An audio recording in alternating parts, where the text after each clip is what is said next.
Hi everyone, in today's video I'm going to tell you everything you need to know about Clubhouse. You have probably been hearing about Clubhouse. So what exactly is Clubhouse? Clubhouse is a live audio app that launched back in April 2020, but only recently has been gaining a lot of traction with some celebrities and high-profile people using the platform. And at the current time of making this video, Clubhouse is an invite-only social media platform.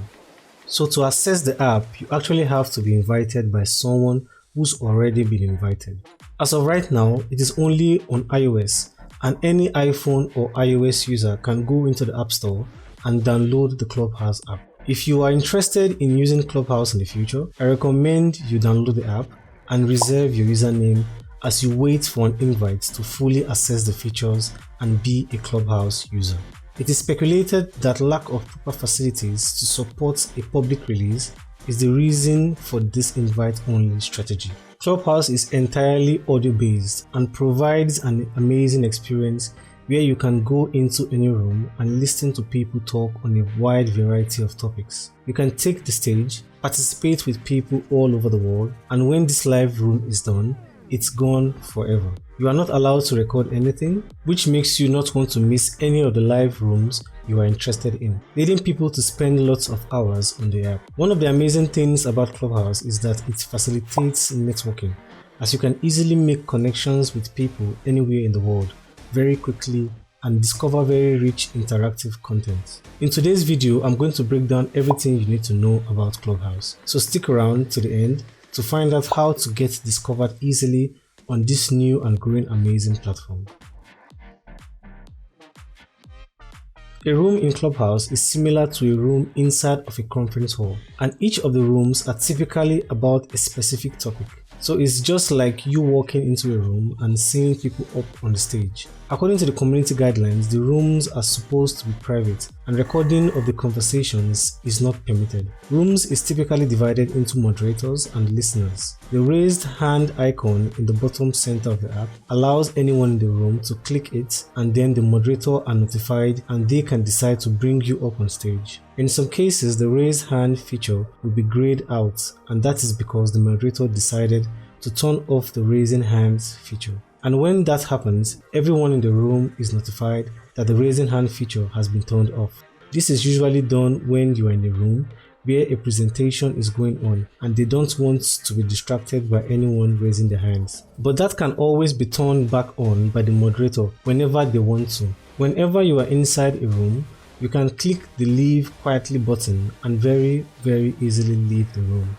The plus sign allows you to notify and bring in someone else who you follow into the room. So if you are in a room and you find some content that you'd like someone else to see, you can hit that plus sign and you can search for individuals and click on them and have them come right into the room with you. Anyone who's speaking inside the room will have a grey shape around the head, and that's how you know who's speaking. The mute sign in the bottom right hand corner is how you mute and unmute yourself. You can mute and unmute yourself in rapid succession as a way of uploading what someone has said when you are on stage. And doing that sends a signal to everyone in the room that you appreciate what the person said. Whenever you go up on stage, it is advisable to always mute yourself to allow for the removal of background noise from the app.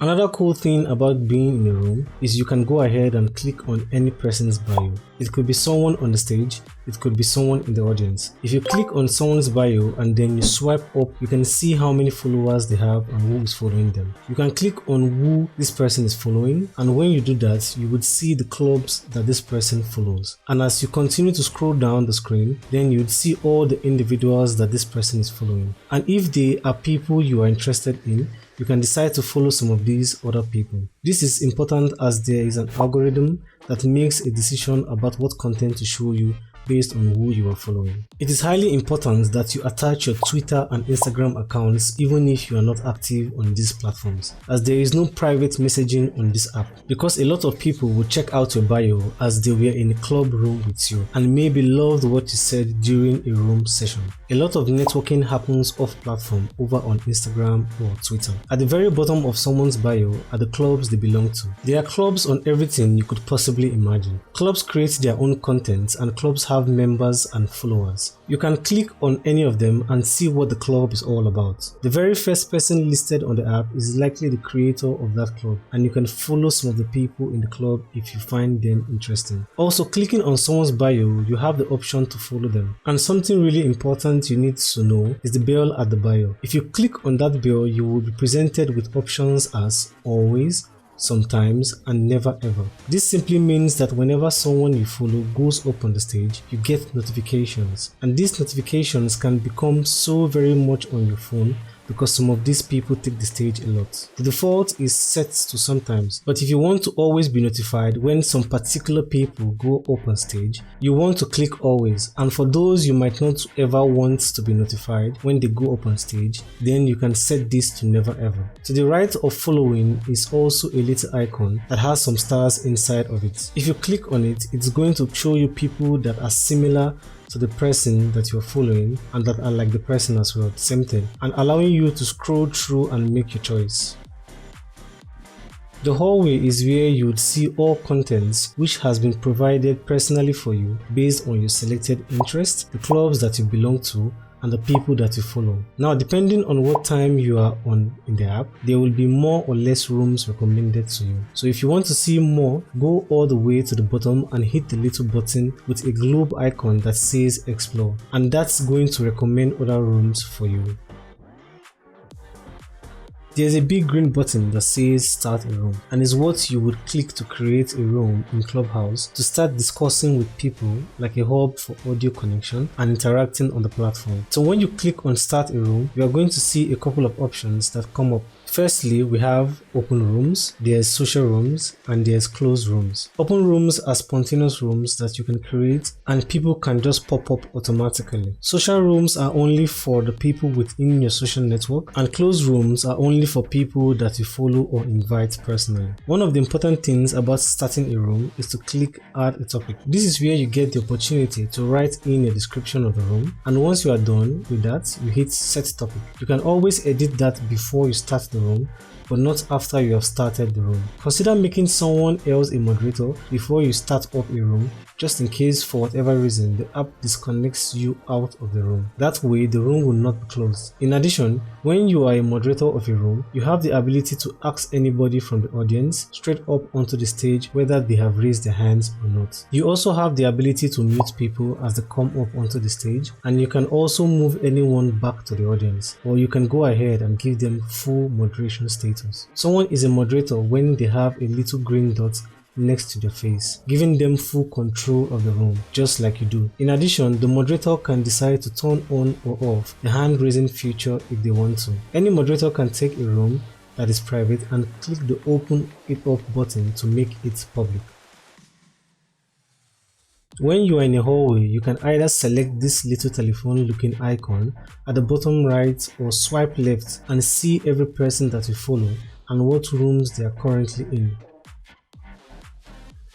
At the top of the app, the magnifying glass icon is an incredible way for you to discover people and clubs to follow. If you click on it, the first thing you will notice it says find people and clubs, but just underneath it, you can also see if your friends or colleagues that have your phone number are already on the platform. In addition, there are tabs for people to follow and find conversations about. It is worth saying that there are thousands of rooms going on at the same time, and you are only seeing a small fragment of them. That's why it's important to make sure that you define your interests and you are following appropriately within the app. You will find your invitations in this envelope with the star indicator at the top, and this is where your invites will be stored. If you click on it, you will see how many invitations you have. It is important for you to understand that as at the time of making this video, these invitations are only going to work for someone who has an iPhone or who has an iPad.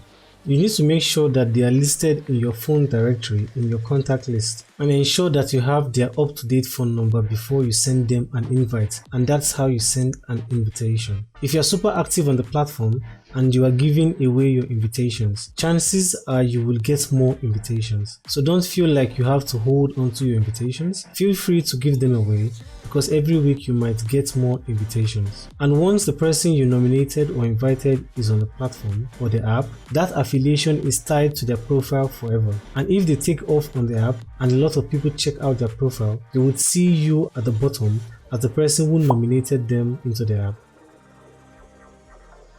Just at the top, next to the mail icon, there's a little calendar icon. It's going to show you rooms and events that started within the last hour. They are typically scheduled beforehand, oftentimes, as they want many people as possible to get excited for it and set a reminder. And as you continue to scroll down, you can see lots of other events. If you don't see anything that's interesting to you, you can go back to the top of the app and change upcoming for you to all upcoming. All upcoming will literally show you the entire scheduled events that people have put on the calendar. But not every room is calendared. So what you see in the calendar is just those who have had the time to organize and plan a room. But this opens you up to an entirely new opportunity to find new people, new rooms, information, and find new friends. You can set a reminder by clicking the bell icon beside the event. And don't forget to put some of these on your calendar, depending on if you have turned off notifications, so you can remember to tune in and be part of the event. And you can schedule one as well by hitting the icon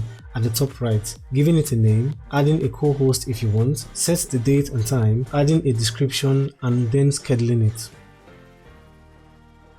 The bell icon at the home page is your notifications and is similar to the ones found on other platforms. It's going to be red whenever there's an important notification, and in it you're going to notice the amount of people who have started following you. If you want to get easily discovered on Clubhouse, you have to understand that Clubhouse has a lot of potential value, as you can create business relationships and grow as an individual. So you have to make proper use of the discovery, as it is keyword rich. It's really important when you craft your profile that you write it in such a way that it contains words and phrases that people might want to search for. As you write out your description, make sure you put words in there that might show up in the search engine. When you are in a room, people are going to look at your profile and try to decide whether you are someone they want to follow or not. So even if it is uncomfortable for you to brag about little achievements you've had, you should share some of the things you have accomplished in your profile. So as people continue to go through your profile, they can see more about who you are and what you have accomplished or what you are interested in. Another thing is including topics that interest you. This is important for people who might be looking at you as you are in the audience and might be deciding if they should pull you up onto the stage. And the last thing is, do not forget to add your social media accounts, as you will be surprised at the kind of business opportunities that will present themselves on the app. Once you have been on Clubhouse for a few days, the next thing you are going to want to do is start and moderate a room. Clubhouse is best described as an interactive podcast, as you can listen and learn things on the go for personal development or entertainment, while being able to join in on the conversation and help provide value, giving you the opportunity to speak to people who are widely considered unreachable. And by the way, I post social media and tech tutorials, so if you enjoyed the video, give it a like, it makes a big difference, and subscribe to my channel. I have got other videos that you might find very interesting. Check it out.